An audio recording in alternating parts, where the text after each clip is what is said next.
जय जिनेन्द्र, जय भोलेनाथ। दोस्तों, आज फ्राइडे है 21 अक्टूबर 21 अक्टूबर 2022 और SGX निफ्टी कुछ माइनस में आ गया है। 511 पे दिखा रहा है, 9 पॉइंट माइनस दिखा रहा है, अभी 9 पॉइंट माइनस। तो कल रात को तो आपने 700 वगैरह भी देख लिया था, 700। तो अगर देखो तो रात से अभी तक 200 पॉइंट माइनस हो गया। तो दिस काइंड ऑफ वॉलेटिलिटी आपको 2022 का, ये वॉलेटिलिटी जो है ये 2022 का एक पार्ट रहा है, पार्ट एंड पार्शल रहा है। ठीक है, वॉलेटिलिटी मतलब सरप्राइज़। आपको रात को क्या लग रहा था कि आज सुबह तो आज तो 17,800 के दर्शन हो जाएंगे, लेकिन मार्केट ने सुबह आपकी नींद खुली तो दिखाया 17,500 के दर्शन ही है अभी तो।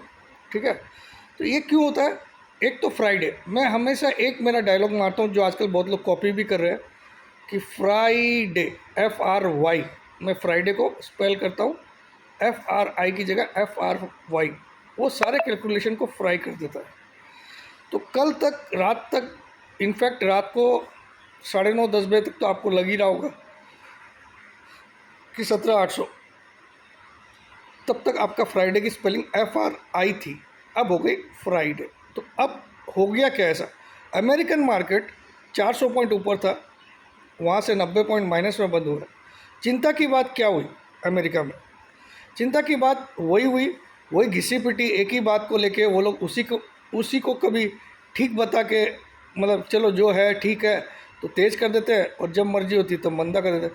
देखिए, अमेरिका में जो बॉन्ड यील्ड है, बहुत ध्यान से सुनिएगा, 10 साल की और 30 साल की दोनों का रेट ऑफ इंटरेस्ट आ गया 4.23। 4.23 रेट ऑफ इंटरेस्ट आ गया है बॉन्ड यील्ड का, 10 साल वाली का और 30 साल वाली का। और सबसे इंटरेस्टिंग सुनिए, 2 साल वाली में आपको मिल रहा है 4.63, 4.63। मतलब अगर आप 2 साल के लिए वहाँ पैसा लगाओगे तो आपको 4.63 रेट ऑफ इंटरेस्ट मिल रहा है बॉन्ड में, हाँ। और 10 साल के लिए और 30 साल के लिए लगाओगे तो 4.23, 4.23 और वहाँ पे 4.63। तो आदमी 10 साल और 30 साल के लिए क्यों लगाएगा? 2 साल के लिए तो लगाएगा ना, 4.63 मिल रहा है। और जब वहीं अपने देश में, अमेरिका में 4.63 मिल रहा है इन गोरों को, जो इंडिया में आके FIs के नाम से खेलते हैं, FIIs के नाम से, तो वो यहाँ से पैसा निकालना कंटिन्यू रखें, क्योंकि 4.63 बहुत बड़ा इंटरेस्ट होता है। ये तो लगभग इंडिया में भी आज क्या चल रहा है, 7.5 के आसपास चल रहा है, 7.5-8% के आसपास इंटरेस्ट। ठीक है, आज जो मेरा होम लोन था, अभी अगर आप पूछोगे मुझे, 7-8 महीने पहले 7% पे था, आज 8.5% पे। तो महंगाई का असर तो सब पे पड़ेगा, चाहे कोई भी हो। जहाँ 7% से मैं ब्याज भर रहा था, अब 8.5% से भरूंगा होम लोन में। ठीक है, तो आपके सब पे ऊपर इसका इम्पैक्ट आता है। कोई सोचता कि इंडिया तो आगे है, लेकिन उसको, इंडिया आगे है लेकिन रुपया तो कमज़ोर हो गया ना। 83 पे रुपया आ गया, 83 पे रुपया 83 पे आ गया। ठीक है, अभी कल ठीक है 82.76 पे बंद हुआ, लेकिन 83 हमने बहुत बार छू दिया, 2-3 बार छू दिया। ठीक है, तो अब क्या हो गया, 83 कोई कमज़ोर नहीं है। अब याद करिए, कांग्रेस गवर्नमेंट के टाइम में मोदी जी लोग 69 पे माला पहनाते थे इसी रुपये को, बोलते रुपया जब जब घिसकता है सरकार की अंडरपेंट घिसकती है। तो अब क्या मोदी जी की पूरी अंडरपेंट घिसक गई क्या? ऐसा कुछ नहीं है। स्टेटमेंट चेंज होते हैं क्योंकि सरकारें भी बदलती है, समय भी बदलता है। मोदी जी ने फिर भी, मैं बोलूँगा, बहुत अच्छा काम किया है, 83 पे है तो भी। क्योंकि अगर आप कंपेयर करोगे वर्ल्ड से तो हमारा रुपया अभी भी बहुत कम घिसका है। तो सिचुएशन को समझो, खाली डायलॉग मारने से नहीं होता। डायलॉग मारे थे मोदी जी ने उस समय बहुत सारे, रुपये को पूरी बीजेपी ने माला पहनाई थी, तो अब क्या कांग्रेस वाले क्या पहना दे उसको? तो ऐसा कुछ नहीं होता दोस्तों, समय के साथ आपको अडेप्ट करना पड़ता है। अभी 83 भी मुझे लगता है स्ट्रॉन्ग है इंडिया। ठीक है, और एक समय हमको 70 भी बहुत महंगा लगता था। ठीक है, इसलिए स्ट्रॉन्ग है कि वर्ल्ड की डॉलर इंडेक्स अभी भी 113 पे है, 113।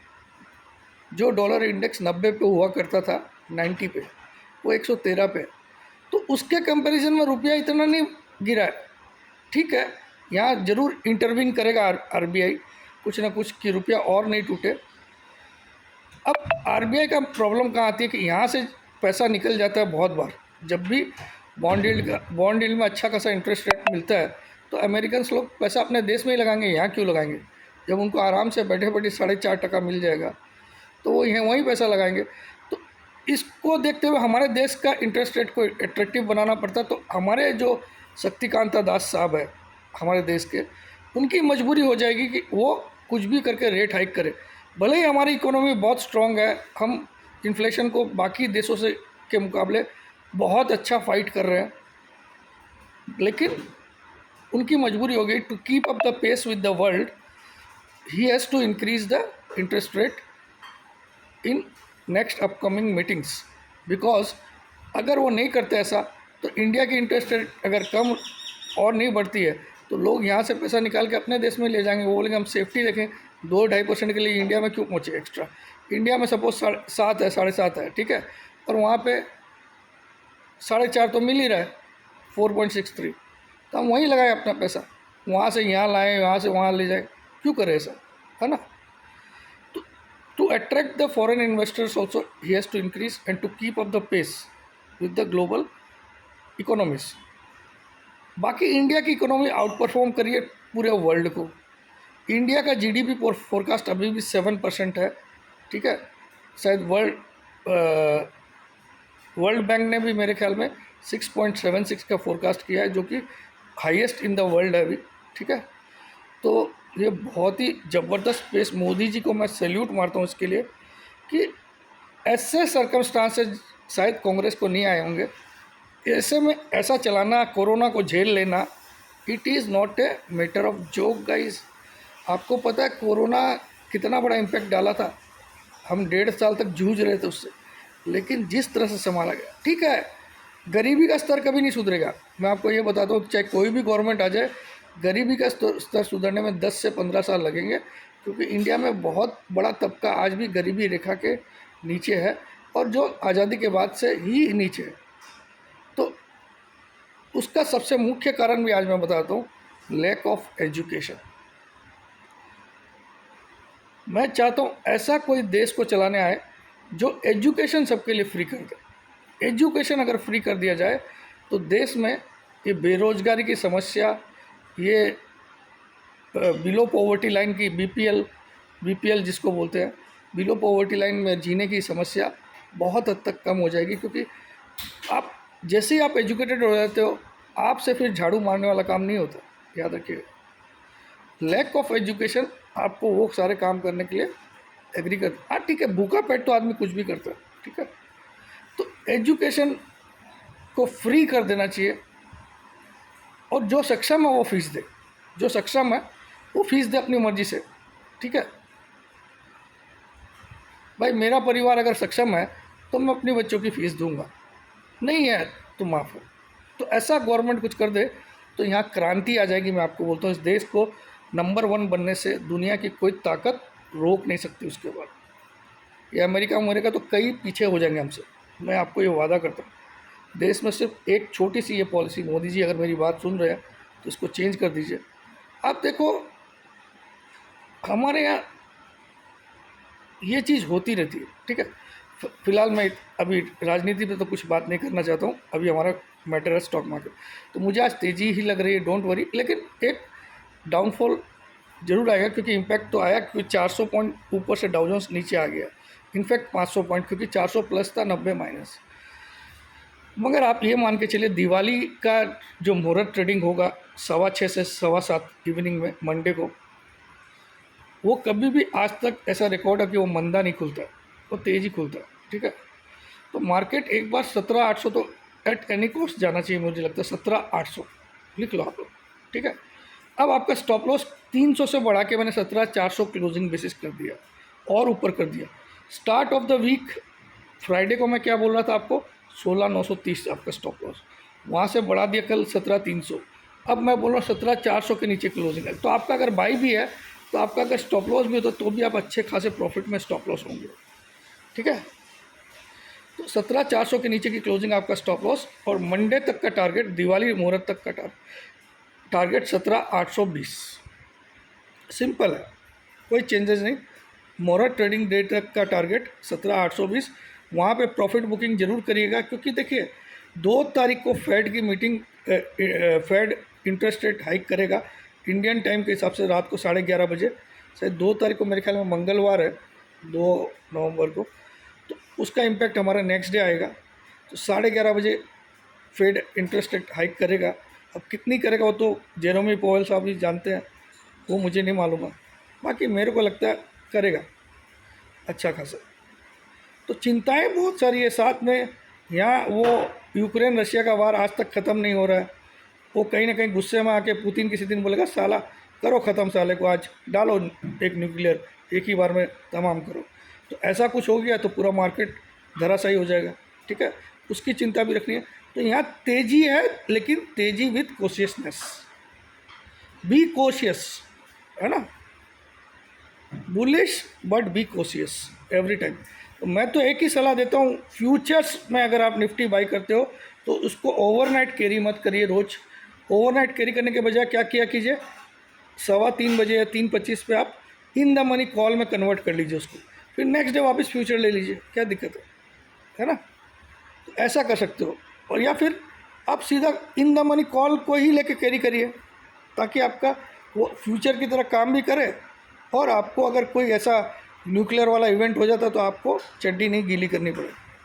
ठीक है, तो ये सारी बातें समझ लीजिए। और दूसरा, आज लास्ट डे रहेगा दिवाली 2022 से लेकर दिवाली 2025। ये इन्वेस्टमेंट का ग्रुप है, यहाँ पे ट्रेडिंग वाले नहीं पहुँचे प्लीज़।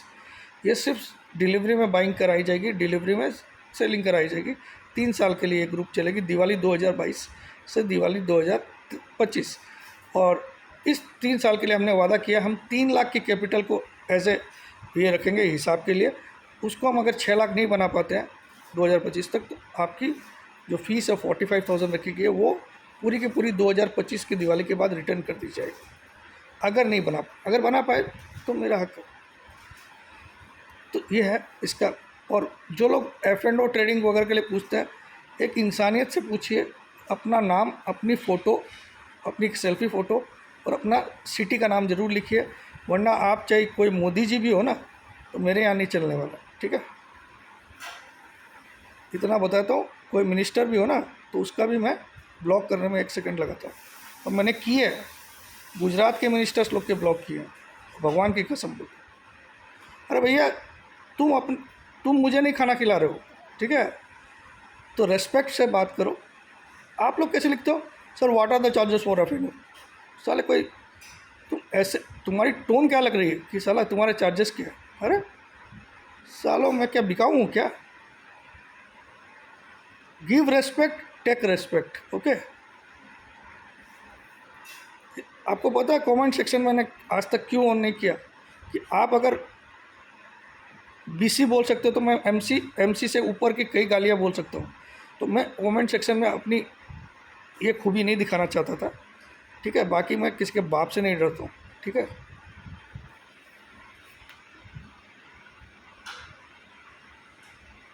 तो मैं उनको बेवकूफ़ लोग मानता हूँ, दिन भर वो कमेंट पढ़ पढ़ के हंसते रहते।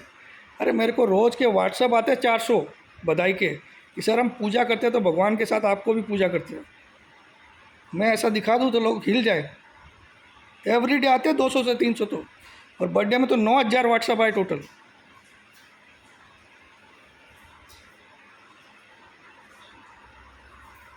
मुझे एक ही चीज़ पता है, every day is a challenge for you. आप आज नया दिन है, आज के हिसाब से सोचो, कल क्या बीत गया, कल क्या होगा उसको छोड़ दीजिए। Today again we have to fight back. लेकिन मुझे तेज़ी लग रही है। 400 अब आपका क्लोजिंग बेसिस स्टॉप लॉस हो गया मंडे तक के लिए, और मंडे तक के लिए मिनिमम टारगेट 800 प्लस है, मिनिमम। हो सकता है 890 तक भी हम देखें। ठीक है, और सारी मैंने जो आपको, और एक सबसे अच्छी चीज़ हो चुकी है कि निफ्टी में 10, 20, 50, 100 और 200 EMAs अब अलाइनमेंट एकदम, हर छोटी EMA बड़ी EMA से वैल्यू में ऊपर है। तो ये सबसे बड़ा अलाइनमेंट होता है बुलिश होने का। लेकिन जो माहौल है वो मुझे बियरिश लग रहा है। तो यहाँ पे कंट्रोवर्शियल है ये, तो यहाँ संभल के हमेशा रहना। हो सकता है किसी एक ही दिन 800-900 पॉइंट गिरा दे मार्केट। तो फ्यूचर्स को कैरी करते वक्त हमेशा ध्यान रखिएगा। और मैं तो चाहूँगा दिवाली के दिन आप प्रॉफिट बुक करके बैठ जाओ। फिर 25 तारीख को इन लोगों ने इस बार छुट्टी ही नहीं रखी है, बताइए। 25 को भी मार्केट खुला रखा है और 26 को छुट्टी दी है। चलिए देखते हैं। जय जिनेंद्र, जय भोलेनाथ, जय हिंद। ये प्री मार्केट वीडियो तो आपको पता कितना लाइक्स चाहिए होगा।